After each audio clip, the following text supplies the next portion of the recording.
Efésios 4, versículo 1, que diz assim: Por isso eu, o prisioneiro do Senhor, peço que vocês vivam de maneira digna da vocação a que foram chamados, com toda a humildade e mansidão, com longanimidade, suportando uns aos outros em amor, fazendo tudo para preservar a unidade do Espírito no vínculo da paz.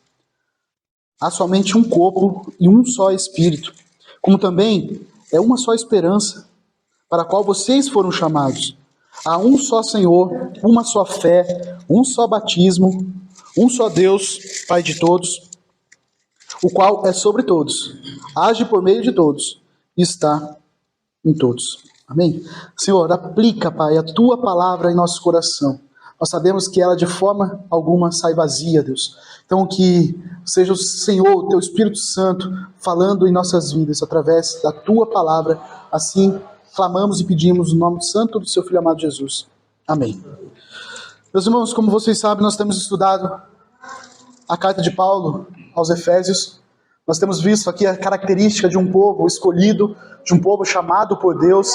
Nós não podemos fugir aqui do que o livro de Efésios tem claramente nos mostrado, que Deus nos escolheu antes mesmo da criação do mundo. Isso aqui é algo que é inimaginável para nós. Porque ser escolhido antes da criação do mundo, antes de qualquer coisa criada, significa que não existia, meus irmãos, nem o tempo. Deus, sozinho, a Trindade, na sua beleza, na sua santidade, na sua perfeição, já imaginou que antes da criação do tempo, antes de qualquer outra coisa criada, seja na natureza ou qualquer outra coisa, você já estava no plano de Deus para te salvar, para te trazer vida e ser filho de Deus, como o texto nos diz, filhos adotivos, filhos que fazem parte da herança do Senhor. Olha a beleza do nosso chamado. Olha a beleza do amor de Cristo, do amor de Deus antes mesmo da criação de todas as coisas.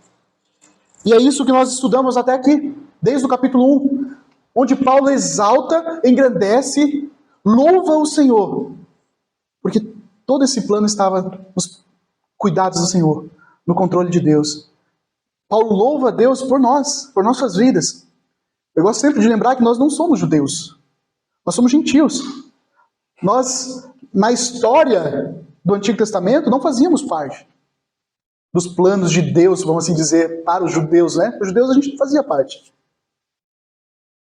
Mas Deus, desde o início, desde a criação, quando Ele faz uma promessa, lá para Adão e Eva, para a serpente, de que viria alguém que derrotaria o inimigo, quando Deus faz a promessa para Abraão, quando Deus faz a promessa para Isaac, para Jacó, quando Deus faz a promessa para Davi, Deus estava prometendo que nós, gentios, faríamos parte também da família dele. E Paulo aqui nesses versículos ele quer dizer justamente isso. A igreja espiritual é uma só. A igreja do Senhor é uma só. Portanto, ela precisa ser uma igreja unida. Os primeiros capítulos que nós estudamos tratam justamente desse chamado que nós cristãos temos. E de tudo que Deus fez para alcançar nós, os perdidos. E nesses 3 últimos capítulos, os crentes são exortados a viver uma vida de santidade. E nesse capítulo, principalmente, os crentes são chamados a viver uma vida conforme a vocação pela qual foi chamada. O que Paulo está dizendo aqui é que a vida prática da igreja precisa ser coerente com esse alto nível chamado de Deus para nossas vidas. E eu quero fazer uma exposição desses 6 versículos que mostram justamente isso. Como viver uma vida vocacionada por Deus. Uma vida onde Deus nos chamou a vivermos. Verso 1 diz assim: Por isso eu, o prisioneiro no Senhor. Mais uma vez, Paulo aqui, se você pegar o capítulo anterior, verso 3, Paulo inicia dizendo que ele é um prisioneiro, mas ele não é um prisioneiro comum. Ele não é um prisioneiro preso por mãos de homens. Aqui ele usa a sua prisão para destacar que ele é um prisioneiro de Cristo. Meus irmãos, quando nós entregamos a nossa vida a Cristo, não se engane, nós somos prisioneiros de Cristo também. Por que nós somos prisioneiros de Cristo? Porque Jesus é o nosso Senhor. As pessoas hoje no mundo, elas querem fazer de Cristo o Salvador de suas vidas, mas não querem fazer de Jesus o Senhor. E aqui está o grande engano das pessoas que acham que estão salvas. Porque, Jesus me salvou. Mas não passa na cabeça delas que Jesus deve ser o Senhor de suas vidas. E meus irmãos, Jesus ser o Senhor da vida não é fácil. Porque Jesus sendo o Senhor da vida significa que nossas vontades estão debaixo. Que nossas vontades, na verdade, não prevalecem sobre nada. Deus precisa prevalecer sobre as nossas vontades. Deus precisa prevalecer sobre os nossos caminhos, sobre o nosso dia a dia. Eu não sei quais são os seus planos. Mas como tem vivido a sua vida diante da vontade de Deus, do teu Senhor? Como você tem vivido a respeito do agradecer e engrandecer e viver uma vida digna de ser chamado por Deus? Esse é um dilema meu, diário, onde eu preciso compreender que as minhas vontades devem estar abaixo das vontades do Senhor, e a vontade do Senhor está revelada na palavra dele. Tem muitas coisas que nós vivemos, infelizmente, como pecadores que somos, sem um mero cuidado, um respeito ao nosso Senhor. Infelizmente, como pecadores que somos, é assim que nós vivemos. Esquecemos que nós temos um Senhor. E se nós temos um Senhor, nós precisamos seguir conforme a sua vontade. E Paulo, ele sente orgulho do que para o mundo é um absurdo, do que para o mundo é degradante. Você ser um prisioneiro.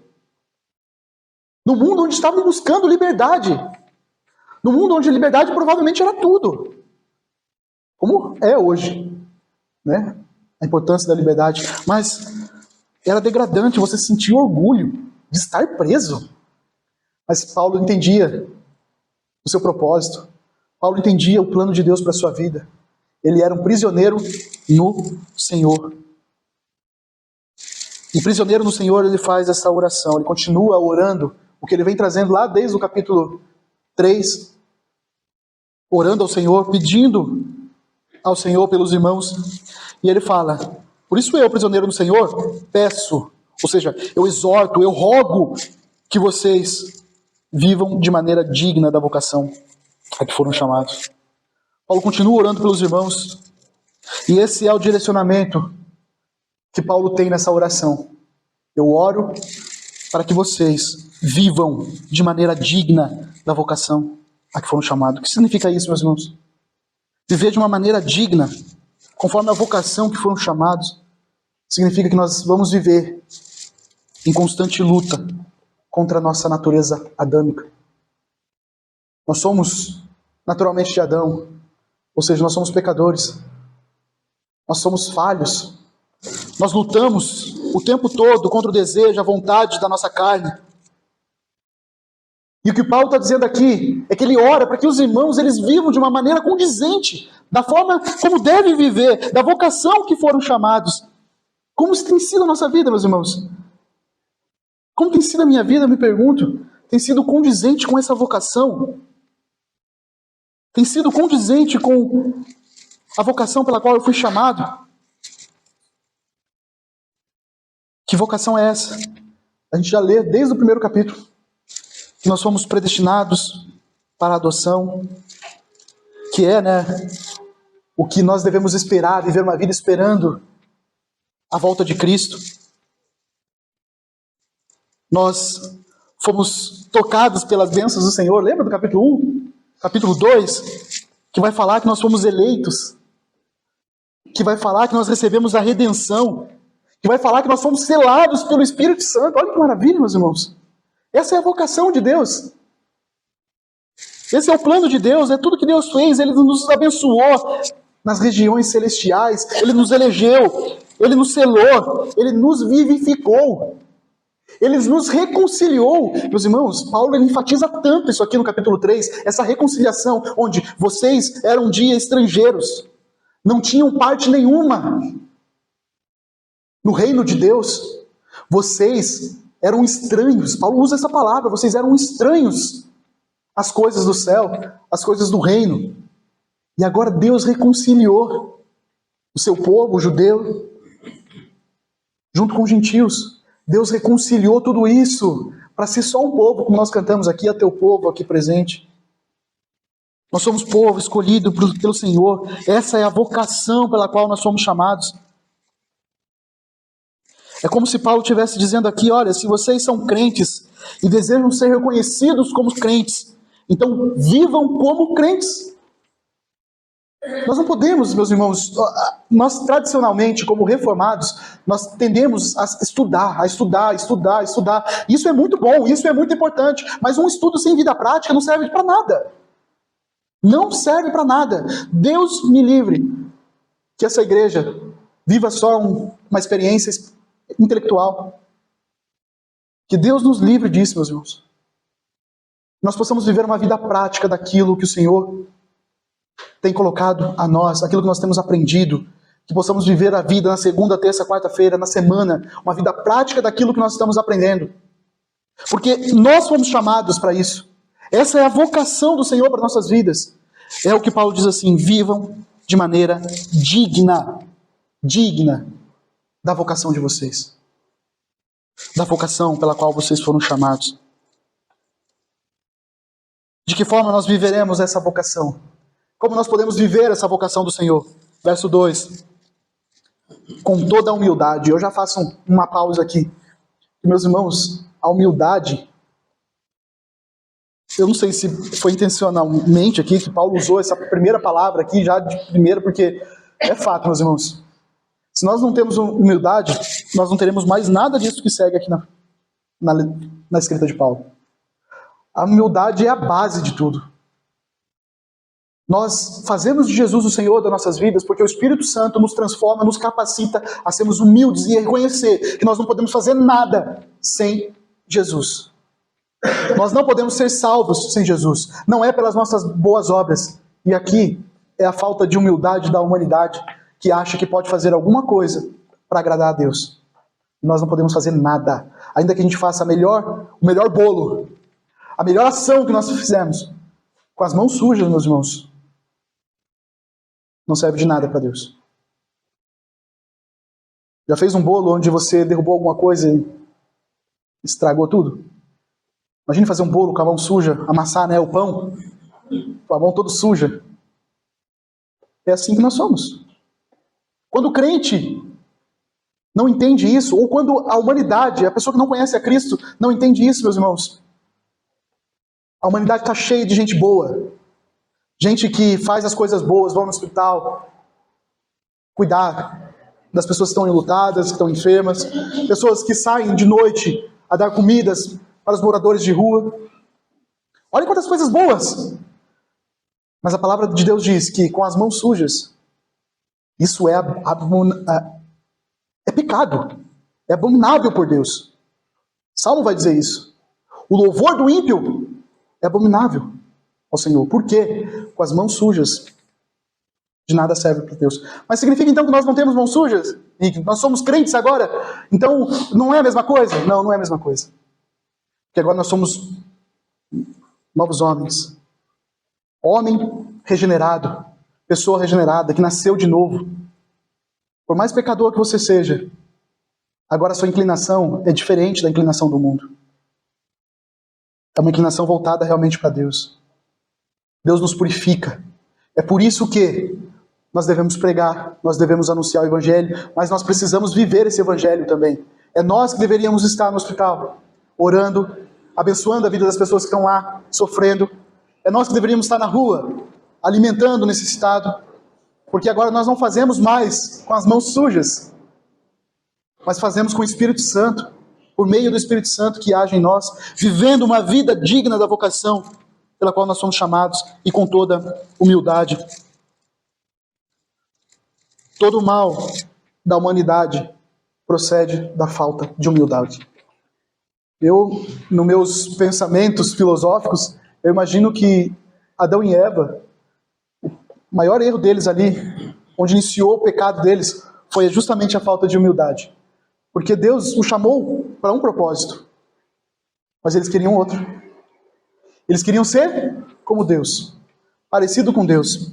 A falta de humildade, o orgulho de querer ser como Deus. E para mim, Paulo não usa à toa aqui essa primeira forma de viver uma vida de vocação ao Senhor. uma vida de humildade. Não só de humildade, mas também de mansidão, ou seja, paciência. O indivíduo que é lento em querer reivindicar os seus direitos. Porque, meus irmãos, nós não temos direito à vida. Nós não temos direito a viver eternamente com Deus. Mas a justiça de Deus fez o seu Filho morrer para que a gente obtesse esse direito de vida eterna. Mas não é por nós. É por Cristo. Que como igreja, essa vocação que nós recebemos, chamado do Senhor, nós possamos ser humildes, mansos, pacientes, com longanimidade. Eu gosto de pensar nessa palavrinha aqui, longanimidade, imaginando, sabe aqueles cachorrinhos pequenininhos, pinches, né? Quando começa a latir para aquele cachorrão grandão, e o cachorrão grandão nem dá bola para ele. E ele fica lá, latindo com raiva, e o grandão nem dá bola. Eu imagino longanimidade dessa forma. É o mundo nos atacando, ou é dentro de igreja mesmo. Os irmãos humilhando uns aos outros. Dentro de igreja, não tendo o respeito mútuo, não tendo o amor mútuo. Mas nós somos chamados, vocacionados para ser longânimos, para termos paciência. Às vezes eu recebo, meus irmãos, mensagem de pessoas que não têm essa compaixão com os irmãos. Olha quanta heresia! Olha o que o irmãozinho falou aqui, ó. Olha a interpretação que o irmão teve da Bíblia, olha aqui. E ainda chama de irmão, né? O respeito, a mansidão, a humildade, meus irmãos. Eu sempre conto, né, que quando eu era arminiano, eu não gostava dos calvinistas porque eu achava que eles eram arrogantes. Eu achava eles muito arrogantes. E se você for parar para pensar, tem muitos calvinistas que são arrogantes, mas porque não entenderam, não compreendem a palavra de Deus da forma como deve compreender mesmo. Mas muitos calvinistas, como somos, reformadores que somos, nós muitas vezes diminuímos irmãos de outras igrejas, e são irmãos nossos. Tem uma interpretação errada aqui e ali. Nós temos que ter misericórdia, humildade, mansidão, longanimidade, porque nós somos irmãos, e isso é a união que Deus fez através de Cristo. É um só corpo, meus irmãos. É isso que nós vamos ver aqui. É uma só igreja. Que isso? O que nós estamos fazendo? Atacando os nossos irmãos. E ele fala, observa que essa escala, né, de humildade, mansidão, que gera longanimidade, para quê, meus irmãos? Suportando uns aos outros em amor, perdoando as faltas, perdoando as fraquezas, perdoando as diferenças de personalidade, perdoando os temperamentos. Não é mantendo a porta fechada para a educação, a boa educação. É o amor positivo em relação àquelas pessoas que estão nos irritando, aquelas pessoas que nos perturbam, e que perturbam o Evangelho muitas vezes, que deturpam o Evangelho muitas vezes. Mas não são irmãos em Cristo? Você deve conhecer, meus irmãos, você deve olhar vídeos assim que vocês ficam indignados, né? Se fosse o Ravel aqui, estaria citando um monte, né? Porque o Ravel gosta de... Não vou citar, especificar quem. Mas a nossa questão diante de tudo é orar ao Senhor, falar, Senhor, é meu irmão, me ensina a ter misericórdia, me ensina a ter amor, me ensina a andar na Tua palavra para que eu não me corrompa também. Porque nós somos falhos. E as nossas paixões muitas vezes falam mais alto do que o Evangelho. Quantas vezes nós erramos? E Paulo ora a Deus para que a gente aprenda a viver dessa maneira digna de vocação pela qual nós somos chamados, suportando uns aos outros, fazendo, verso 3, fazendo tudo, ou seja, se esforçando para preservar a unidade do Espírito, do vínculo, da paz. Eu acho que essa é a palavrinha que deveria nos direcionar. Todo o nosso objetivo, fazendo tudo em prol da paz. Uma paz que vem somente pelo Espírito Santo. Uma mansidão, uma humildade, uma longanimidade que vem somente pelo Espírito Santo. Suportando uns aos outros, somente pelo Espírito Santo nós conseguimos chegar a essa paz que o Senhor espera de nós. A essa mansidão, a essa humildade. E Paulo vai dizer, por que isso? Porque a partir do verso 4 ele mostra a característica da igreja. Por que nós devemos agir com mansidão, com humildade, com longanimidade, suportando uns aos outros? Por quê? Porque nós devemos fazer tudo para preservar a unidade de espírito no vínculo da paz. Tem uma resposta para isso.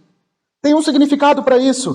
Porque, verso 4, há somente um corpo. Há somente um espírito. Me parece muito claro essa unidade, meus irmãos. Que não existe divisão na família de Deus, no corpo de Cristo. É só uma igreja. Há somente um corpo de Cristo, como também é uma só esperança. Cada membro da igreja é destinado a um caminho apenas. Cada membro da igreja é chamado para o mesmo destino, meus irmãos.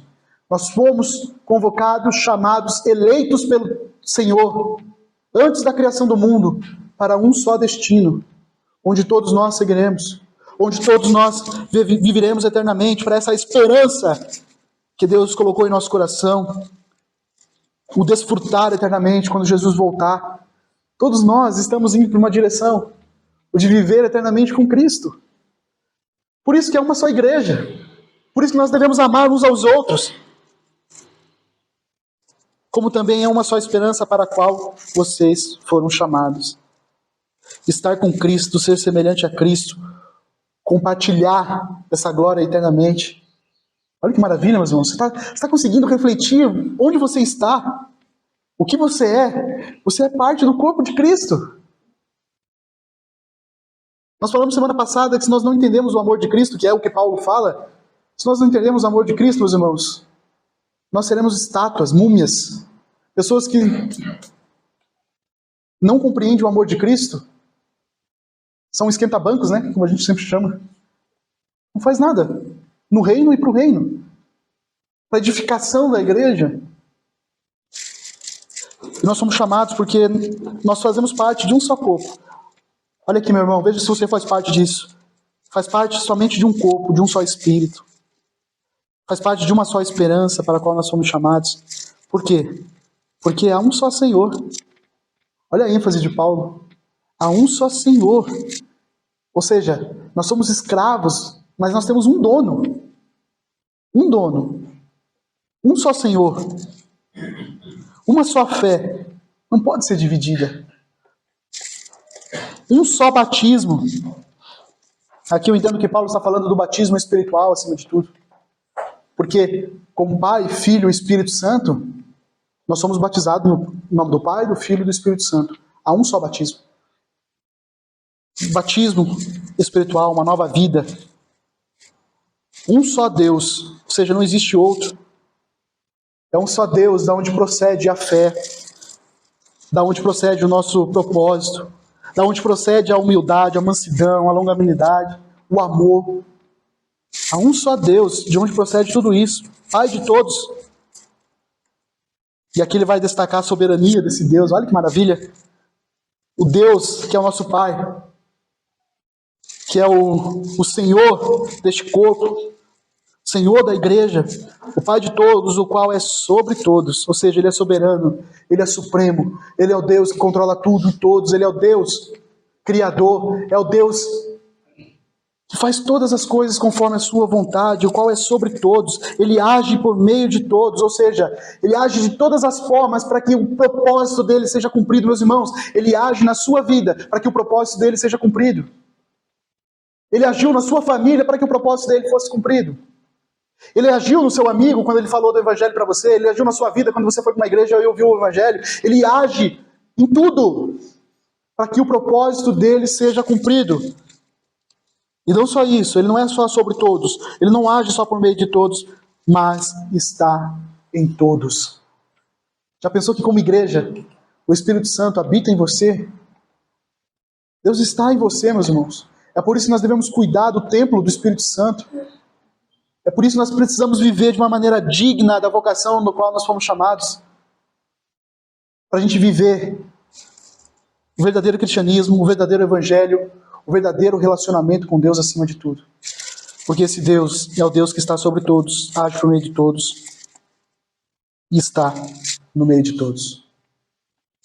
Como tem sido a sua resposta a essa vocação para a qual você foi chamado. Lembra que Paulo nos diz que nós fomos eleitos, recebemos a redenção, selados, vivificados. O que significa isso para você? Como você tem vivido a sua vida diante desse chamado, diante dessa vocação que o Senhor nos deu. Lembra que Paulo falou da liberdade que nós temos de chegar diante de Deus? Meus irmãos, liberdade essa que só é permitida aos crentes. Liberdade de estar diante do Senhor. Lembra que a palavrinha que Paulo usa aqui, aquela liberdade que somente o romano tinha para falar em público. Ninguém podia falar. Certas pessoas especificamente tinham essa liberdade para falar. E Paulo usa a mesma palavra aqui, onde nós temos liberdade para estar diante de Deus, para falar com Deus, para orar, para pedir ao Senhor. E Paulo fala para a gente fazer isso com ousadia. Por causa dessa liberdade que nós temos diante de Deus. Olha a vocação, meus irmãos, para a qual nós fomos chamados. Então, tudo isso que nós estudamos até aqui. Porque agora Paulo vai dar um norte diferente a partir desse capítulo. Mas até aqui, tudo que foi falado é a respeito das bênçãos que Deus tem derramado em nossas vidas. As bênçãos celestiais, lá do capítulo 1. Tudo isso faz parte das bênçãos que Deus tem derramado em nossas vidas, por sermos crentes, por sermos filhos, eleitos, escolhidos pelo Senhor. E o que Deus espera dos crentes, o que nós devemos ser, é ter uma vida de gratidão, sendo ricos em boas obras, com bons frutos. Devemos viver de modo digno de uma vida santa pela qual nós fomos chamados. Que essa semana isso faça sentido para você, que você lembre dessa vocação pela qual você foi chamado. Você lembre de viver essa vida santa. Guarde essa palavrinha, essa frase que Paulo destaca aqui. A oração de Paulo para que nós vivamos de maneira digna da vocação do qual nós fomos chamados. Amém?